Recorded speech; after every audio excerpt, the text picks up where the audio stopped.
que había digamos, dos elementos que teníamos que tener en cuenta. Por un lado, hablaba de la aparición de un nuevo grupo social que era el llamado proletariado. El proletariado son la clase obrera, son los obreros que trabajan en las fábricas, en las minas, etcétera, etcétera, ¿de acuerdo? Ese proletariado antes no existía. Es una clase social que surge debido a la revolución industrial. Para desarrollar la revolución industrial, que vamos a ver un poco más adelante, se necesita mano de obra. Esa mano de obra va a ser la que aporte este nuevo grupo, que son los proletarios, los obreros, ¿de acuerdo? La clase obrera va a participar en esta revolución de 1841.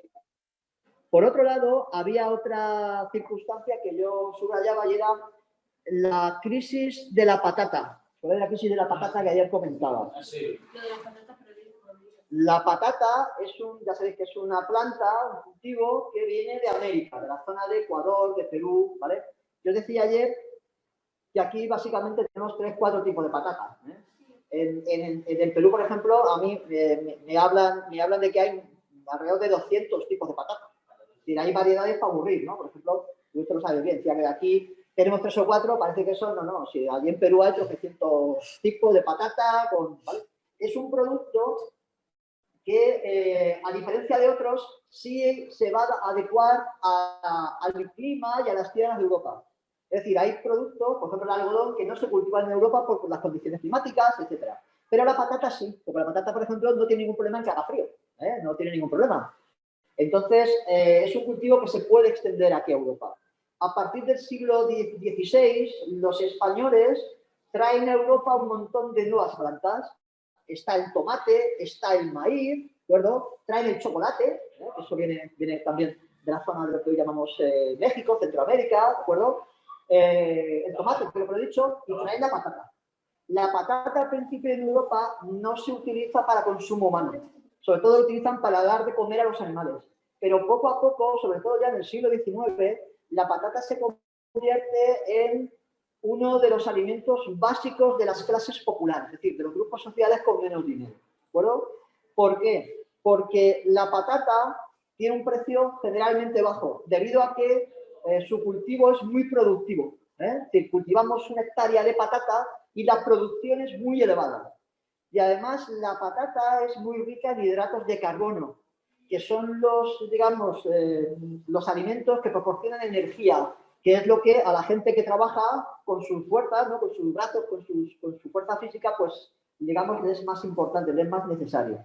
De manera que durante el siglo XIX, junto al pan, junto a la harina, junto al cereal, al trigo de toda la vida, van a empezar digamos, a equilibrarse la dieta de las clases populares con el consumo de patatas. Hasta aquí vamos bien, ¿no? ¿Sí? Vale. ¿Qué ocurre? Entre los años 45 a 47 empieza a haber problemas. Los cultivos son peores, tanto los del trigo, pero sobre todo los de la patata.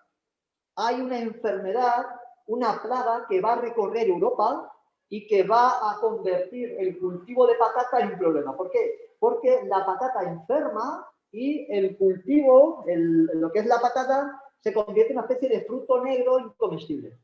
Consecuencia, cae la producción de patata, que era lo que se había convertido en la base también de la alimentación de los más pobres, y automáticamente sube el precio de los alimentos. Ley de oferta y demanda. ¿Os acordáis cuando hablamos de la Revolución Francesa? ¿Por qué las clases populares habían apoyado la revolución? Porque había subido mucho el precio del pan. ¿Os acordáis de ese gráfico del pan, de la harina, del trigo? Pues ahora va a ocurrir lo mismo. Ahora los precios de los productos de alimentación de las clases populares se disparan. ¿De acuerdo? Hay hambre. De hecho, como digo, el hambre se va a generalizar por toda Europa y van a morir decenas de miles de personas de hambre. Hay países concretos como Austria, como Irlanda, que mueren, como digo, decenas y decenas de miles de personas de hambre, ¿de acuerdo? Por tanto, se crea el cultivo adecuado para una revolución. Hasta aquí vamos bien, ¿no? ¿Sí? Vale. Bien. ¿Qué va a ocurrir? Fijaos. La revolución de 1848 va a generalizarse por toda Europa. De hecho, como aquí os indican, esta revolución, algunos la han dado una especie de título que es eso de la primavera de los pueblos. ¿Por qué? Porque es una revolución que va a estar muy extendida por todo el territorio. Si os dais cuenta, este es un mapa de la revolución de 1848 y como veis, prácticamente toda Europa está, digamos, se ve afectada por esta nueva oleada revolucionaria. ¿De acuerdo? Bien, fijaos, desde el punto de vista cronológico, la revolución se inicia hacia 1847 en Italia, ¿eh? Pero en historia siempre damos como inicio Francia, ¿eh? Por tanto, Francia da nombre a esta revolución de 1848. ¿Por qué?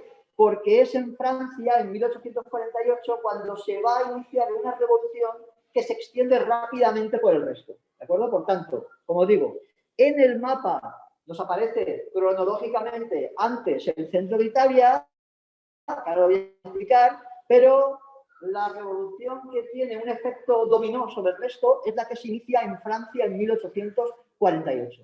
Por eso a esta revolución la llamamos la revolución de 1848. ¿De acuerdo, chicos? Bien.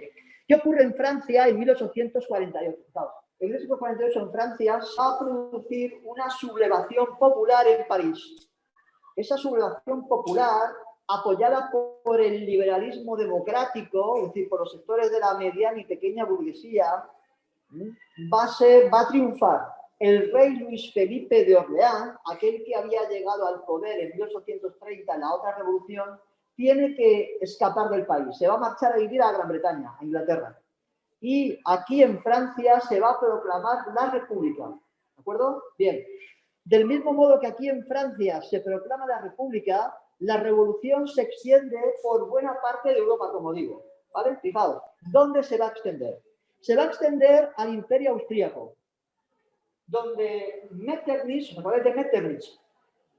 ¿Recordáis del canciller Metternich, del Congreso de Viena? Sí.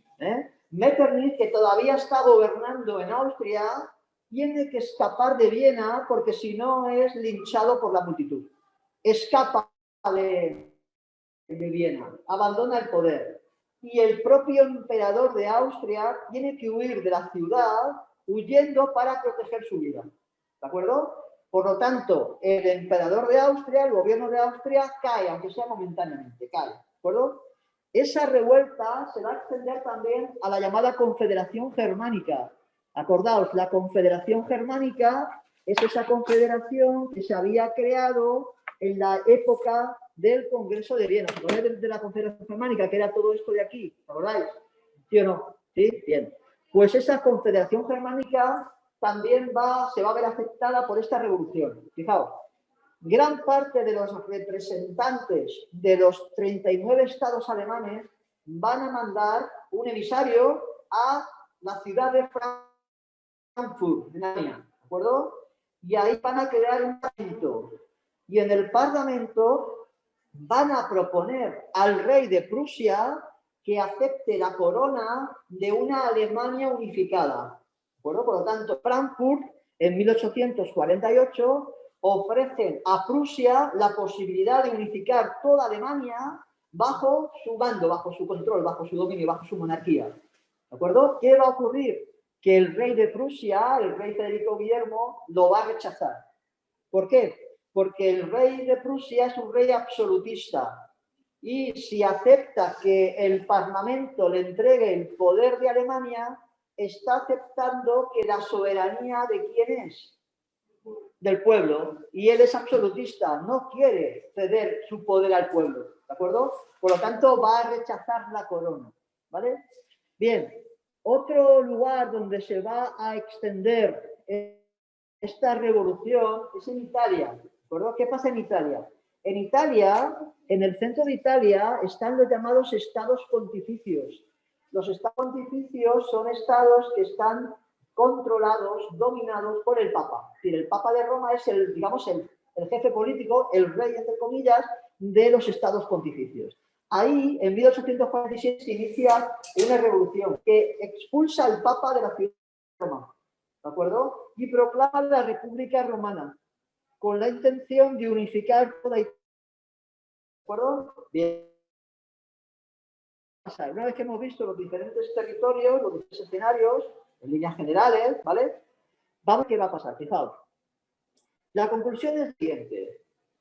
En Alemania, la revolución va a fracasar. ¿Por qué? Porque al rechazar el rey de Prusia la corona, automáticamente el Parlamento se disuelve y poco a poco los diferentes estados, las diferentes monarquías y gobiernos de cada uno de los estados recuperan el control de la situación. Por lo tanto, en Alemania, la revolución de 1848 fracasa. ¿Vale? Bien, ¿qué pasa en Austria? En Austria, como dije al principio, en un primer momento el emperador y el gobierno austriaco tienen que huir de Viena. De hecho, hay una, digamos, una caída del poder del emperador, ¿vale? Pero el emperador se va a reagrupar, va a llamar a las tropas y va a entrar en Viena, restaurando de nuevo su poder absoluto. Ofrece una serie de mejoras, una serie de garantías al pueblo, pero va a recuperar su poder. Por lo tanto, en Austria también fracasa, ¿vale? Bien, ¿qué va a pasar en Francia? En Francia va a pasar lo siguiente. En Francia, como digo, se origina todo este proceso, ¿vale? En Francia va a caer la monarquía del rey Luis Felipe de Orleans, Luis Felipe I de Francia, ¿de acuerdo? Y se proclama la República. Bien, va a haber elecciones y en las elecciones, de manera sorprendente, va a ganar un señor que es el líder del partido bonapartista. ¿Qué era el partido bonapartista? El partido bonapartista era el partido de los seguidores, de los nostálgicos de Napoleón Bonaparte. ¿Quién era el líder del partido bonapartista?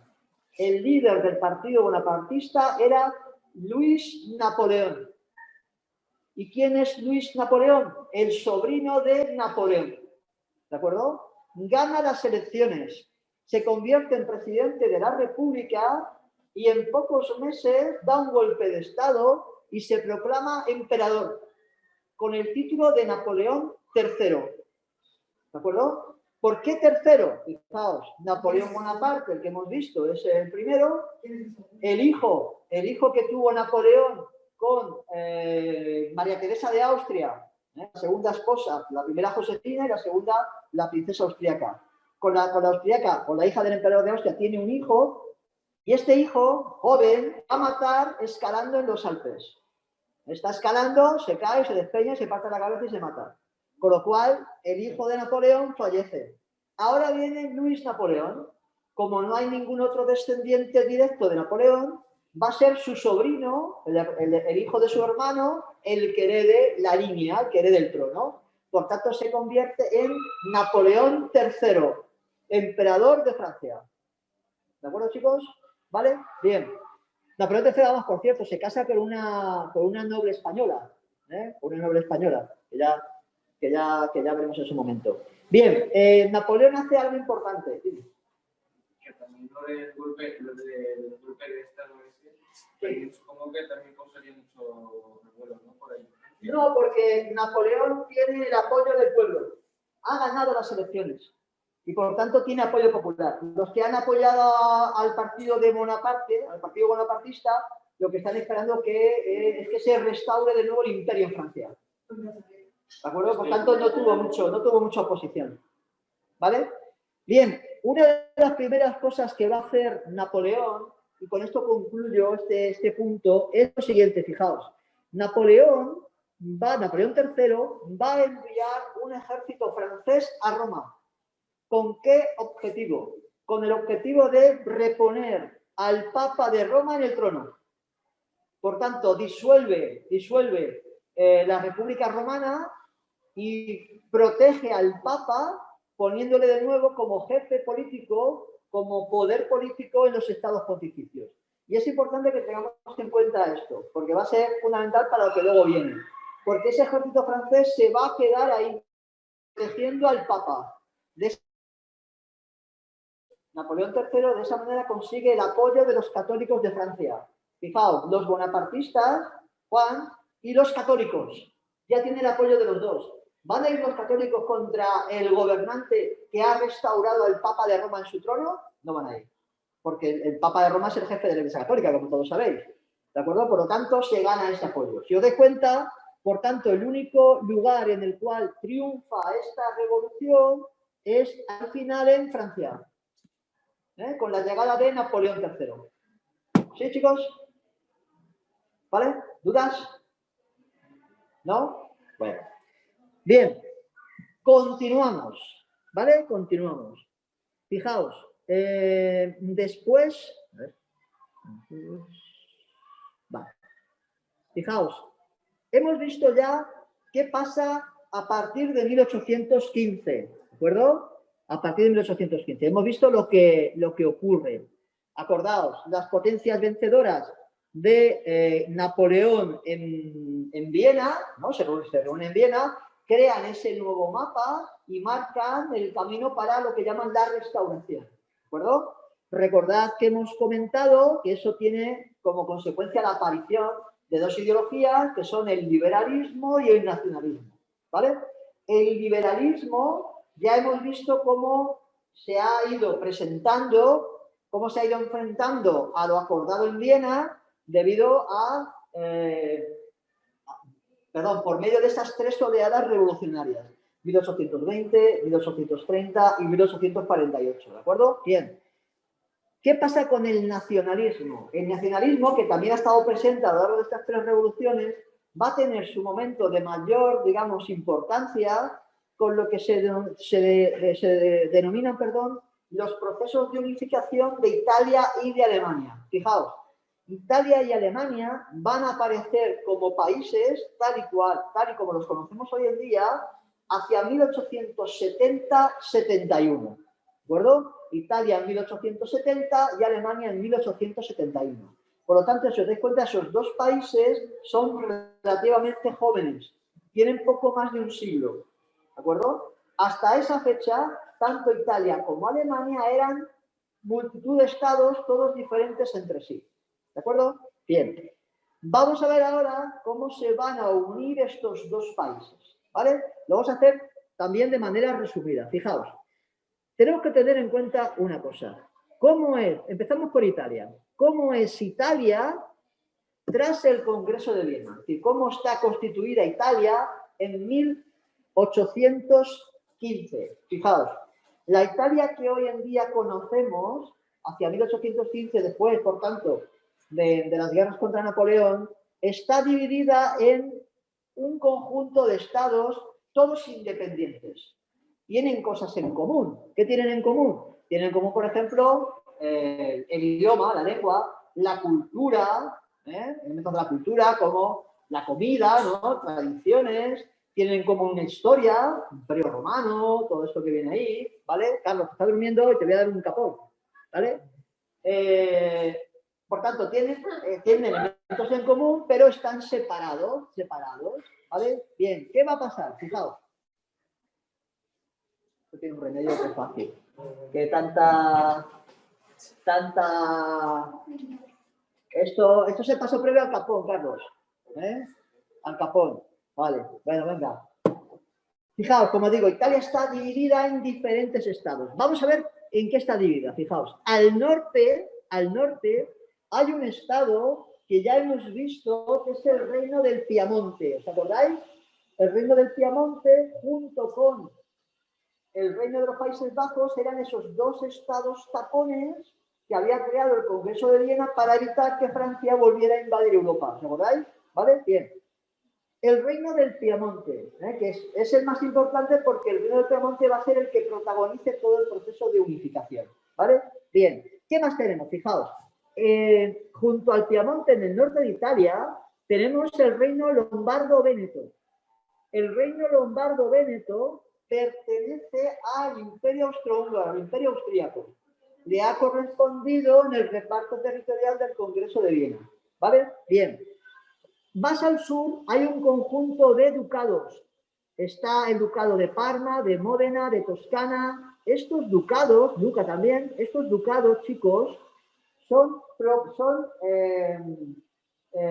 propiedad de un duque, es decir, están bajo el gobierno de un duque, pero lo que tenemos que tener claros es que esos ducados están controlados también por los austríacos, ¿de acuerdo? Por lo tanto, los austríacos gobiernan directamente este territorio, el Reino Lombardo-Véneto, pero también controlan indirectamente los 3 ducados de Parma, Lucca, Módena, Toscana.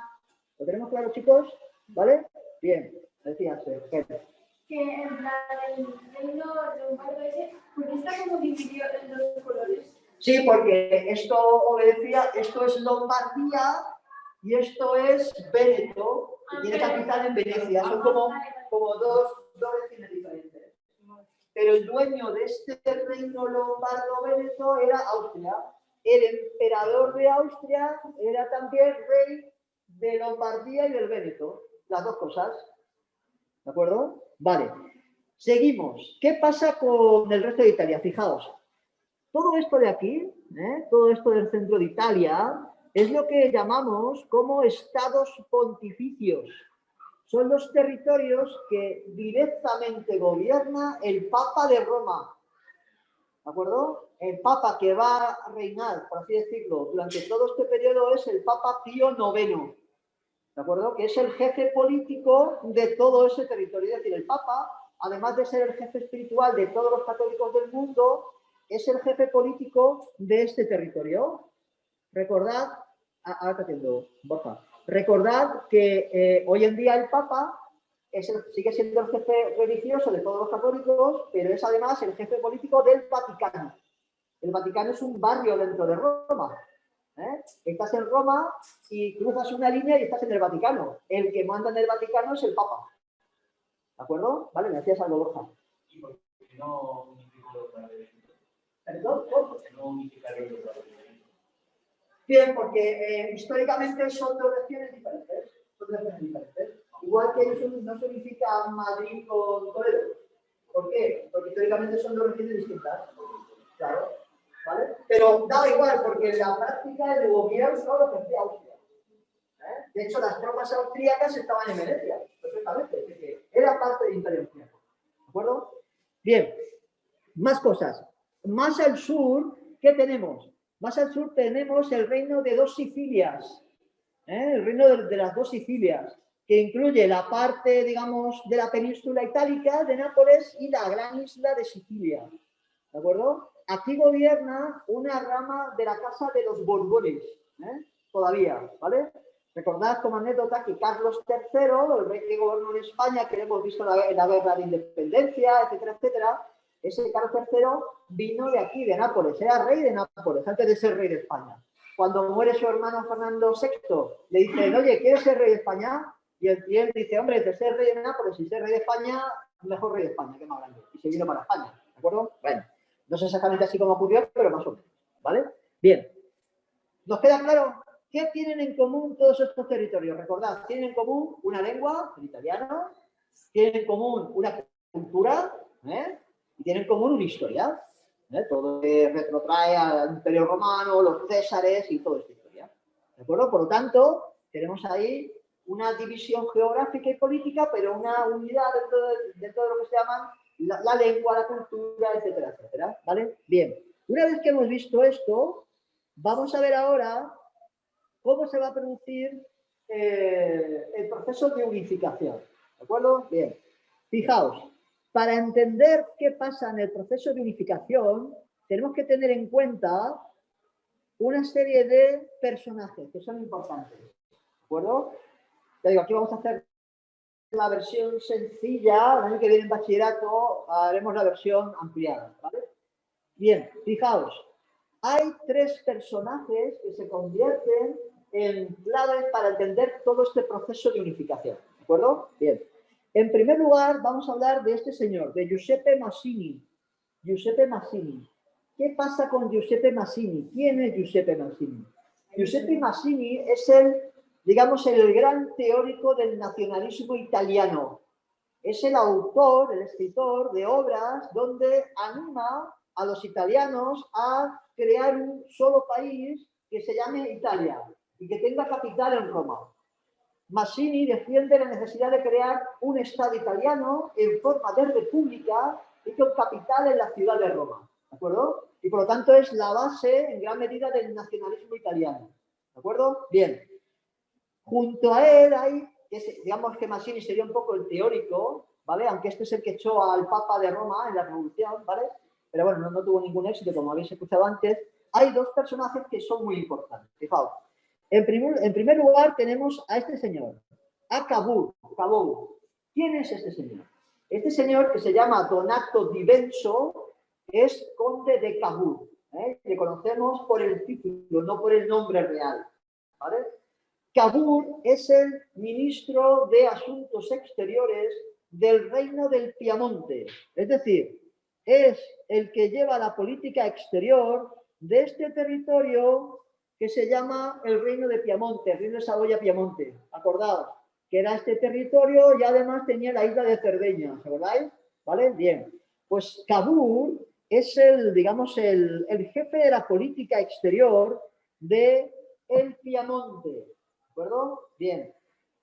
¿Quién es el rey del Piamonte? Este de aquí. Vittorio Emanuele II, Víctor Manuel II. Este es el rey, pero el que mueve los hilos de la política no es el rey. ¿Quién es? Su ministro principal, Donato di Benso, Cavour.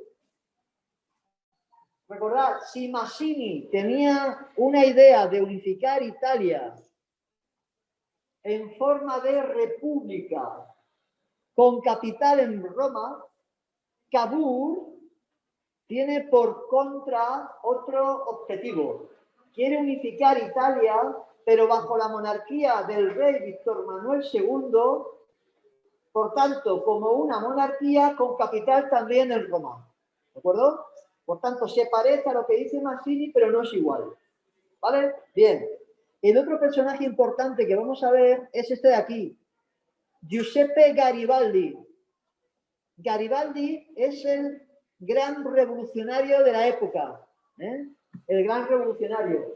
Garibaldi es un hombre de acción, fijaos. ¿Cómo se nos muestra? Se nos muestra vestido de uniforme, que era un ejército llamado los 1000 camisas rojas. ¿Por qué? Porque iban todos con esta indumentaria, ¿vale? Y como veis, va con el sable, ¿no? Con la espada. Y la bandera de Italia, ¿lo veis? Es el ejemplo del revolucionario. Garibaldi es seguidor de las ideas de Mazzini, y va a ser uno de los hombres de acción que digamos, entregue buena parte de Italia para que se produzca el proceso de unificación. Lo vais a ver un poco más adelante, ¿de acuerdo? Por tanto, estos tres personajes son claves para entender cómo se va a unificar Italia, ¿vale? Por tanto, ¿qué hemos visto hasta este momento, chicos? Recordad, hemos visto cómo es la situación de Italia tras el Congreso de Viena, ¿os acordáis? Piamonte, las posesiones austríacas, la parte de Italia del Papa, el reino de Nápoles, dos Sicilias. ¿De acuerdo? ¿Nos acordamos de esto, chicos? Sí, ¿no? Bien. Ahora, hemos visto también quiénes son los personajes importantes, ¿no? Los que van a marcar todo este proceso. Garibaldi, Mazzini y Cavour. ¿De acuerdo? ¿Sí? Bien. ¿Qué vamos a ver ahora? Rápidamente. ¿Cómo se produce la unificación? La unificación se produce en diferentes etapas, que vamos a ver aquí de manera resumida. En la primera etapa, que iría entre los años 1858 y 1859, se va a producir la unificación del norte de Italia. Todo esto de aquí se va a unificar. ¿Por qué? Fijaos, la iniciativa la va a tomar el Piamonte. Cavour va a firmar un acuerdo con el emperador de Francia. ¿Cómo se llamaba el emperador de Francia? ¿Quién se acuerda? El que ahora es emperador de Francia, ¿cómo se llama? ¿Cómo? Digo una letra que empieza. Lo he dicho. Madre mía. Lo acabo de decir hace un rato, chicos. A ver. Me he dedicado un rato, le he dicho que se había casado con una española. Que se había casado con quién, ¿has dicho? Con una española. Ah, no, el sobrino de Napoleón III. Napoleón III. ¿De acuerdo? Bien. Pues ahora Cavour va a firmar un acuerdo con Napoleón III. ¿De acuerdo? Bien. ¿Con qué objetivo? Fijaos. Cavour ofrece a Napoleón III el siguiente plan. Si la pregunta es, Napoleón III, ¿nos ayudas a expulsar a los austríacos de Italia? La respuesta de Napoleón III es sí, pero a cambio ¿de qué? De dos territorios, Saboya y Niza. Si Cavour acepta dar a Francia Saboya y Niza, Napoleón III apoyará militarmente al Piemonte. ¿Entendemos? ¿Vale? Bien, por tanto, la primera etapa, entre 1858 y 1859. Napoleón III, Francia y el Piemonte declaran la guerra al Imperio Austriaco. Resultado de esa guerra, Austria es derrotada, de manera que es expulsada del norte de Italia, a excepción de Venecia. El resto del territorio, el Toscana, los ducados estos de Toscana, de Módena, que hemos dicho antes, el reino lombardo, véneto, todo esto se pierde. ¿De acuerdo? Bien.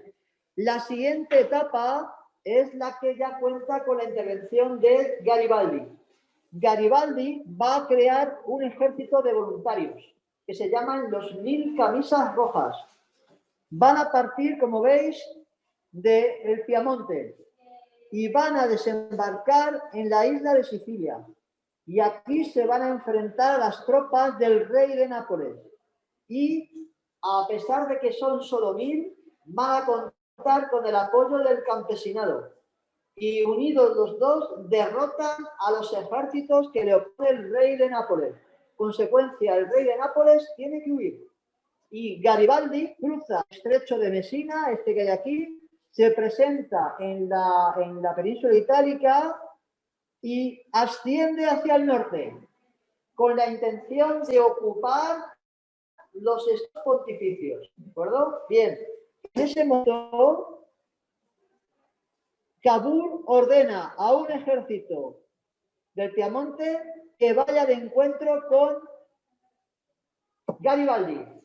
Ambos ejércitos están a la vista. Se reúnen el rey Víctor Manuel y Garibaldi. ¿De acuerdo? Y fijaos lo que pasa. Este es Vittorio Emanuele y este es Garibaldi. ¿Qué está pasando? Hay uno que está de pie y otro que está arrodillado. Fijaos la forma de la bota del rey. ¿Qué forma tiene?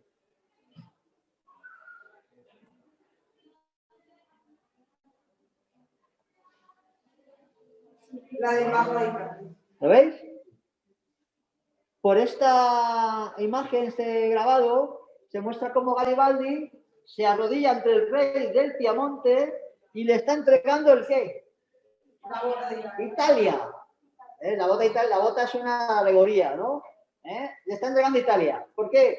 Porque a pesar de que Garibaldi es republicano, es más nacionalista que republicano y prefiere una Italia unificada bajo la monarquía del rey Víctor Manuel II que una Italia en guerra civil. ¿De acuerdo? Por lo tanto, dice, prefiero que seamos todos un país y por lo tanto abandono mis sueños de una república y cedo Italia al rey Víctor Manuel II. ¿De acuerdo? Consecuencia de todo esto, estamos ya en la segunda etapa. Esta segunda etapa, que como hemos comentado anteriormente, el rey Víctor Manuel consigue anexionarse casi toda Italia gracias a la intervención de Garibaldi. ¿De acuerdo? Todavía quedan restos, Queda la ciudad de Venecia, que os acordáis que os he dicho que es lo que le queda a Austria de lo que tenía, y queda, ¿qué pasa con el Papa y la ciudad de Roma? ¿De acuerdo? Bien, fijaos lo que va a pasar. La tercera etapa se va a producir en 1866 y Italia se va a beneficiar de un acontecimiento. Austria y Prusia, como vais a ver un poco más adelante, entran en guerra. Los austríacos tienen que luchar contra los prusianos y además los italianos aprovechan para declarar la guerra a Austria. Austria, por tanto, ve que tiene que luchar en el norte y en el sur. Es derrotada. Y gracias a esa derrota, Austria pierde la ciudad de Venecia. Ya solo le queda la ciudad de Roma. acuerdo? El final de este periodo va a ocurrir en 1870. ¿Por qué? Fijaos, recordad que hay un ejército que está protegiendo al Papa desde 1849 aproximadamente. ¿Quién es? ¿De dónde viene ese ejército? ¿Quién se acuerda que lo he dicho antes? De Francia. Bien. ¿Qué hace Napoleón III para ganarse el apoyo de los católicos? Y lo he subrayado a Juan. Envía un ejército para reponer al Papa en el trono, ¿sabéis? Y lo deja ahí, yo dije, y lo deja ahí. Vais a ver cómo luego eso tiene importancia. Bien. ¿Por qué el rey Víctor Manuel no se atreve a entrar en Roma? Porque si entra en Roma, se tiene que enfrentar ¿a quién? ¿A quién? A los franceses. Y eso significa declarar la guerra ¿a quién? A Francia, ¿no? Y si atacas a un ejército francés, ¿con quién tienes que enfrentarte? Está declarando la guerra a Francia, ¿correcto? ¿Va a hacer eso el rey Víctor Manuel Cabur? No, no quiere. ¿Ahora qué pasa? En 1870 hay una guerra entre Prusia y Francia. Francia es derrotada. Consecuencia, el emperador Napoleón III pierde el trono, abandona el país, ¿vale? Y el nuevo gobierno se ve obligado a ¿qué? Para enfrentarse a los prusianos que están entrando en su territorio, necesita recurrir al ejército que tiene en Roma. Lógico, ¿no? El ejército que está en Roma regresa a Francia para enfrentarse con los prusianos. Y ese momento, ahora que ya no tiene protección, es el momento en el cual Víctor Manuel entra en Roma sin oposición. Y se proclama rey de Italia en Roma, con capital en Roma.